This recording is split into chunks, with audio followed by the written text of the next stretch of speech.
Oh, welcome to Santa Story Time. Today, we're going to read for the Madison County Public Libraries, one of my favorite stories, The Polar Express by Chris Van Allsburg. Santa will zoom in as he reads so you can see the wonderful pictures as we read the story together.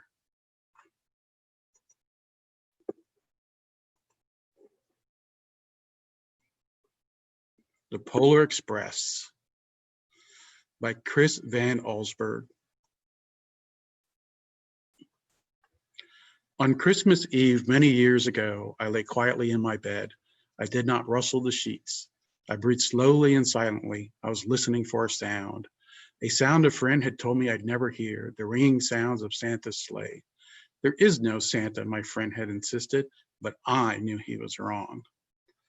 Late that night, I did hear sounds, though not of ringing bells. From outside came the sounds of hissing steam and squeaking metal. I looked through my window and saw a train standing perfectly still in front of my house. It was wrapped in an apron of steam. Snowflakes fell lightly around it. The conductor stood at the open door of one of the cars.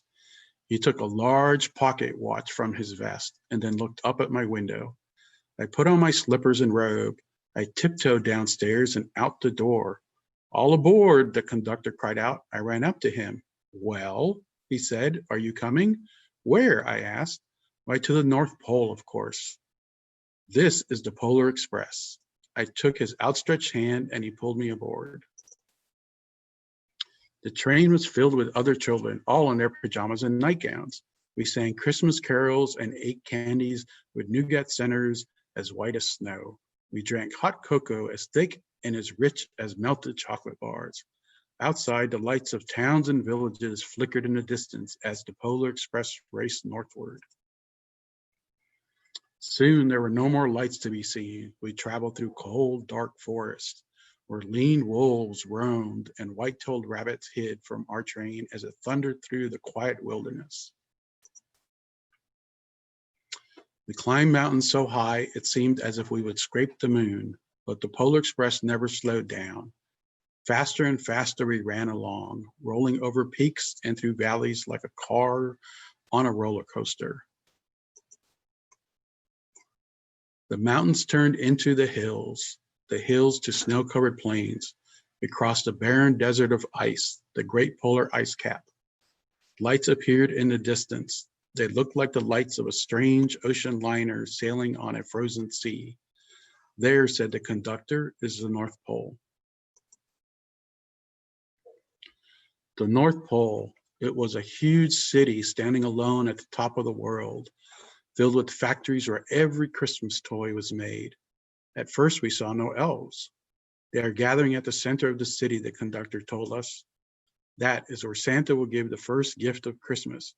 Who receives the first gift, we all asked. The conductor answered, he will choose one of you. Look, shouted one of the children, the elves. Outside, we saw hundreds of elves. As our train drew closer to the center of the North Pole, we slowed to a crawl, so crowded were the streets with Santa's helpers. When the Polar Express could go no further, we stopped, and the conductor led us outside.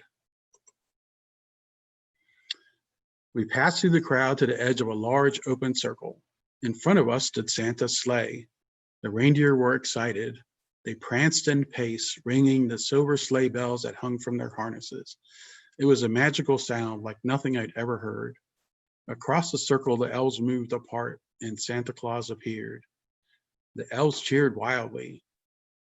He marched over to us and pointing to me said, let's have this fellow here. He jumped into his sleigh. The conductor handed me up. I sat on Santa's knee and he asked, now, what would you like for Christmas? I knew that I could have any gift I could imagine, but the thing I wanted most for Christmas was not inside Santa's giant bag. What I wanted more than anything was one silver bell from Santa's sleigh. When I asked, Santa smiled. Then he gave me a hug and told an elf to cut a bell from a reindeer's harness. The elf tossed it up to Santa. He stood holding the bell up high above them and called out, the first gift of Christmas. A clock struck midnight as the elves roared their approval. Santa handed the bell to me, and I put it in my bathrobe pocket. The conductor helped me down from the sleigh. Santa shouted out the reindeers' names and cracked his whip. His team charged forward and climbed into the air. Santa circled once above us, then disappeared into the cold, dark polar sky. As soon as we were back inside the Polar Express, the other children asked to see the bell. I reached into my pocket, but the only thing I felt was a hole. I had lost the silver bell from Santa's sleigh. "Let's hurry outside and look for it," one of the children said. But the train gave a sudden lurch and started moving. We were on our way home.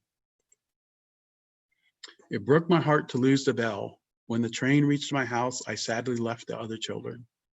I stood at my doorway and waved goodbye. The conductor said something from the moving train, but I couldn't hear him. "What?" I yelled out. He cupped his hands around his mouth. "Merry Christmas," he shouted. The Polar Express let out a loud blast from its whistle and sped away. On Christmas morning, my little sister Sarah and I opened our presents. When it looked as if everything had been unwrapped, Sarah found one last small box behind a tree. It had my name on it. Inside was a silver bell. There was a note. "Found this on the seat of my sleigh. Fix that hole in your pocket. Signed, Mr. C." I shook the bell. It made the most beautiful sound my sister and I had ever heard. But my mother said, "Oh, that's too bad." My father said, "Yes, it's broken." When I'd shaken the bell, my parents had not heard a sound. At one time, most of my friends could hear the bell, but as the years passed, it fell silent for all of them. Even Sarah found one Christmas that she could no longer hear its sweet sound. Though I'd grown old, the bell still rings for me as it does for all who truly believe.